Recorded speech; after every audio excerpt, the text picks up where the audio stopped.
संस्कृत का ग्रंथ है। एक राजा के राजकुमार बड़े उद्दंड थे, पढ़ते लिखते नहीं थे। राजा बहुत परेशान हो गया।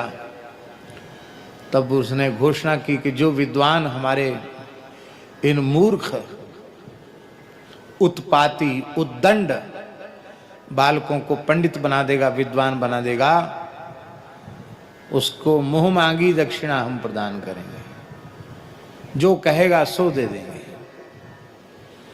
बड़े बड़े पंडित आए, लेकिन वो महाराज बड़े दुष्ट थे। बालक पढ़ने लिखने के नाम पर गुरुजी की पिटाई कर देते थे। तो विष्णु शर्मा उन्होंने कहा मैं पढ़ाऊंगा। तो व्यासी उन्होंने कैसे पढ़ाया? उन बालकों से पहले मित्रता कर ली उन्होंने, गुरु नहीं बने, उनके मित्र बन गए।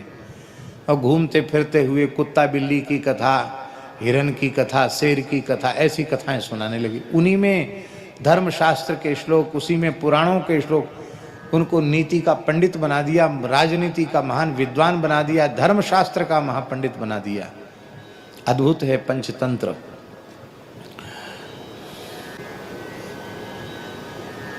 आजकल नहीं पढ़ाई जाती ऐसी पुस्तकें, लेकिन हमने एक बार संपूर्ण पंचतंत्र पढ़ा है, एक बार पढ़ा है, पढ़ने योग्य है। वैसे सब तरह की बातें हैं उसमें, ये बात भी है, अश्लीलांश भी है कुछ,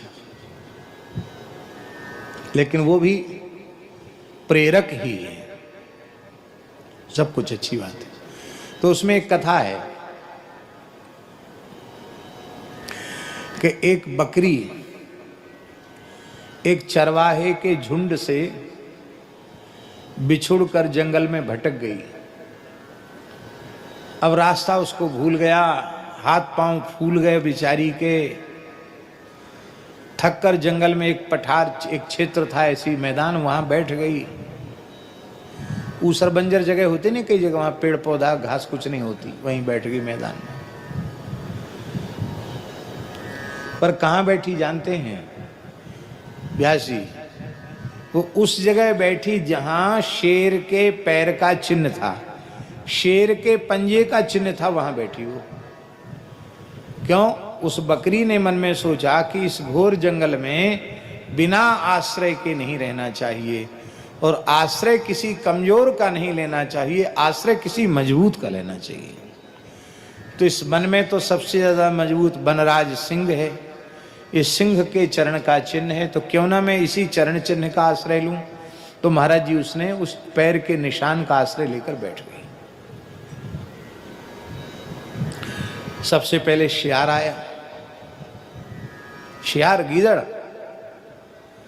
शिकार करने के, दो चार गीदड़ मिलके बकरी का शिकार कर लें। बकरी चुपचाप बैठी, ऐसे कर रही।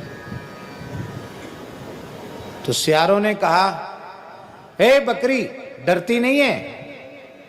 हे खबरदार, मैं क्यों डरूं, तुम डरो, भागो यहां से। अरे बड़ा रुआब गांठ रही है, इस जंगल में तुझे भय नहीं है? बोले तुम्हारी आंखें फूट गई, देखो यहां क्या है। तो शियारों ने देखा शेर के पैर का चिन्ह। कहा मैं यहां इसकी उपासना में लगी हुई, यहां नियुक्त हूं मैं। गीदड़ भाग गए। बोले भैया, राजा से विरोध रखना अच्छी बात नहीं है, जंगल में रहेंगे तो बिना शेर की कृपा के कैसे रह सकते। भाग गए गीदड़। बाद में भेड़िया आए, भेड़िया को भी चरण चिन्ह दिखाकर भगा दिया। लकड़बग्घा आया, उसको भी भगा दिया। एक एक करके जितने हिंसक जीव थे उसको शेर का पद चिन्ह दिखाकर भगा दिया उस बकरी ने। सब आए एक एक करके क्रमशः। अंत में शेर आया। उस दिन बेचारे शेर को भी कोई शिकार नहीं मिला था, भूखा था। तो शेर वैसे भेड़ बकरी नहीं खाता है, जब कोई उपाय नहीं है तो पेट तो कुछ ना कुछ भरना पड़ेगा, तब भेड़ बकरी खाता है। तो मन में सोचा चलो कोई बात नहीं, एक बकरी तो मिली। तो शेर जैसे ही बकरी के निकट दहाड़ता हुआ गया, बकरी कुछ नहीं, आराम से। उसे बड़ा आश्चर्य हुआ कि ये बकरी डरती नहीं। हे बकरी, हाँ मालिक, डरती नहीं हो? मैं आपकी चरण सेविका हूं, भला क्यों डरूं? डरें वो जो आपके चरणों से विमुख हैं, मैं क्यों डरूं? तू मेरी चरण सेविका कब बन गई? अरे महाराज, आप खुद अपनी आंखों से देख ले। शेर ने आकर देखा तो उसके ही पैर का चिन्ह था। अरे ये तो मेरे पैर का चिन्ह। बोले हाँ, मैं जंगल में घूम रही थी, मैंने देखा मेरे महाराजाधिराज का चरण चिन्ह है, कहीं किसी का पैर न पड़ जाए, कोई इसको लांघ न जाए, इसलिए मैं इसकी सुरक्षा में यहां बैठ गई। शेर तो गदगद हो गया, उसके रोमांच हो गया। बोला भाई, ऐसी मेरी भक्ति करने वाला तो जंगल में आज तक कोई दूसरा मिला नहीं। कर बकरी रानी, मैं तुझसे बहुत राजी हूं, बकरी रानी मैं बहुत प्रसन्न हूं, बोल क्या चाहिए? खुश हूं, मैं आया तो तुझे खाने के लिए। सरकार कोई बात नहीं, मैं तो आपकी हूं, आप खाकर पेट भर लीजिए, कोई बात नहीं। नहीं नहीं, अब नहीं, अपने भक्त का भला बध कौन करेगा? अब किसी की हिम्मत नहीं जो तेरी ओर टेढ़ी आंख करके देख सके। मैं प्रसन्न हूं, बोल क्या चाहिए? बकरी बड़ी चतुर थी। बकरी ने कहा, मेरे हाथ पांव फूल गए हैं, मैं रास्ता भूल भटक गई हूं, केवल गांव याद है कि मैं अमुक गांव की रहने वाली हूं। तो एक तो हमको गांव तक पहुंचा दिया जाए, व्यास जी, एक तो हमको गांव तक पहुंचा दिया जाए, और दूसरा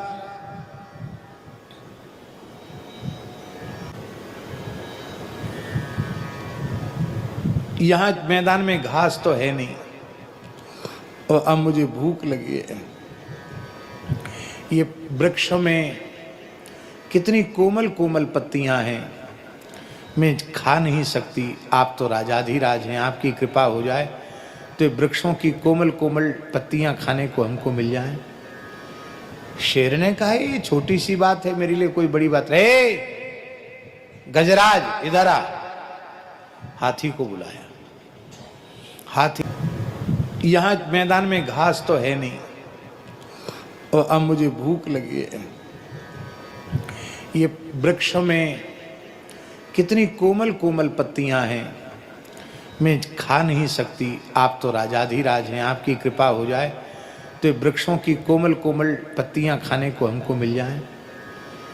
शेर ने कहा, ये छोटी सी बात है, मेरे लिए कोई बड़ी बात। रे गजराज, इधर आ। हाथी को बुलाया। हाथी ने आकर शेर को प्रणाम किया। महाराज क्या आज्ञा है? ये मेरी भक्ता है, चरण सेविका है, बकरी, इसको अपनी खोपड़ी पे बिठाओ। शेर ने बकरी को सिर झुका दिया, और बकरी छलांग लगा के हाथी की खोपड़ी पर बैठ गई। हाथी ने बकरी के चरणों में सिर झुका दिया, और बकरी उछलकर हाथी की खोपड़ी पर बैठ गई। सिंह ने कहा, बढ़िया बढ़िया कोमल कोमल पत्तियां खिलाओ इसको पेड़ों की। अब बकरी तो बढ़िया सिंहासन पे चढ़ी है, महाराज क्या कहना। हाथी कितना ऊंचा होता, उसकी खोपड़ी पर खड़ी हुई बकरी कोमल कोमल पत्ती खाई। बोले पेट भर गया? बोले हाँ भर गया। जाओ, इसका अमुक गांव है, वहां पहुंचा के आना, बीच में छोड़ के आए तो सुन लिया, खबरदार, फिर तुम इस वन में नहीं रह सकते। तो हाथी उसको खोपड़ी पे बिठा के उस गांव तक भेज के आया। भले ही बच्चों की कथा हो और झूठी हो, काल्पनिक हो, पर बड़ी प्रेरक है। एक बकरी जैसा तुच्छ प्राणी, उसने एक वन्य प्राणी शेर के पैर के चिन्ह का आश्रय लिया, तो हाथी के मस्तक पर चढ़ गई और कौपल खा रही है, और हाथी की सवारी करके घर तक गई।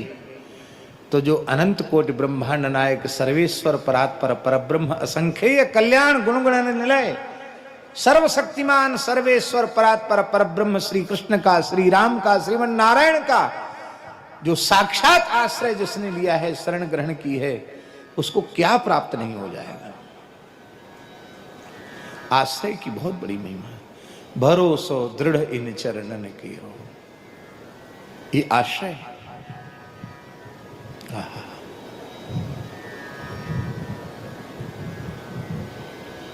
पूरा श्लोक याद नहीं आ रहा है।